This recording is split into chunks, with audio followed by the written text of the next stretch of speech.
Hello and welcome to Not Your Average Wednesday. I'm Wednesday.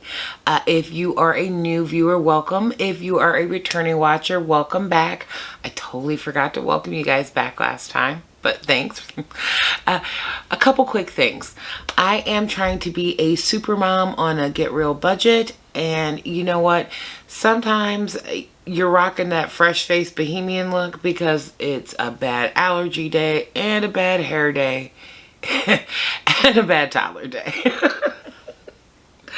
Oh well, life moves on, right? Actually, that was the inspiration for today's video. Today, I'm going to review the learning resources Max the Fine Motor Moose. I'm going to go ahead and pull that out right now, actually.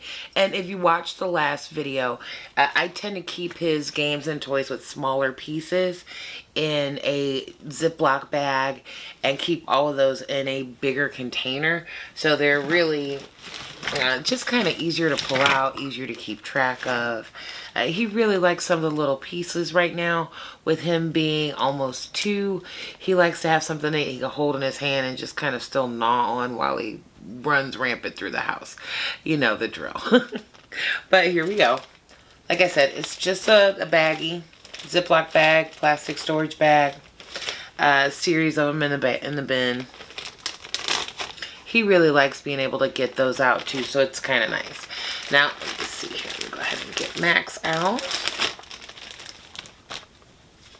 He's a little cutie pie, and I gotta say, he's one of my favorite things for us to play with, mostly because I just love this little flap in the back.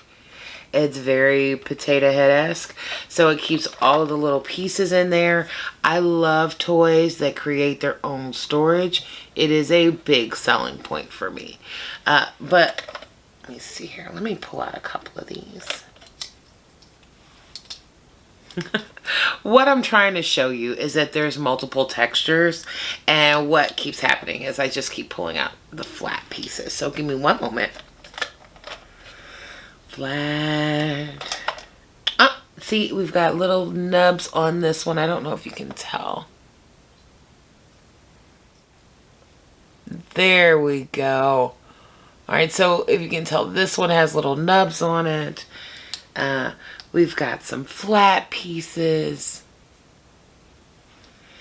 And when you're dealing with the little one, anything that has a little bit of a different touch to it, they're very tactile at that age. So he really enjoys sorting those pieces out, even himself. I'll show you some footage of him playing with the moose here in just a second. He's kind of crazy though. I do want to note this back piece does pop off. Now, I don't typically do it. Of course, I'm going to be outsmarted by the moose.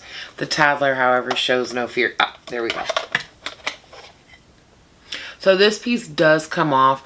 What he does most often is just tucks it in there by himself, and then he just kind of uses it as an additional part of his play. He must like the sound that it makes because he does tend to stick that back in there and shake it up once all the pieces are out.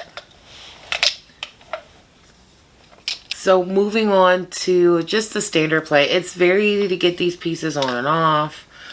They stack about 4 high. You get 16, I think it's 16, 12 or 16 little rings, and they just kind of stack them, play with it. He looks really silly. It's kind of fun. Sometimes we'll sort them by texture, color. Sometimes it's free play. It's really just a fun thing for him to do with his hands, and he really loves doing it. So that's how you know any toy is a win. And this one, any rainy day, any just about any just grumpy period, we can usually distract him with this one. And it's really fun. It's a very satisfying sound. You know, because that's really big right now. So it's really satisfying sound. He actually does like to shake it up quite a bit. So maybe it's its own rhythm toy as well. Okay, so I'm really going to wrap it up here. Like, subscribe for more reviews. We've got some other fun stuff in the pipeline coming up, so stay tuned for that. But other than that, I hope you have a really great day, and I hope you had another wonderful Wednesday.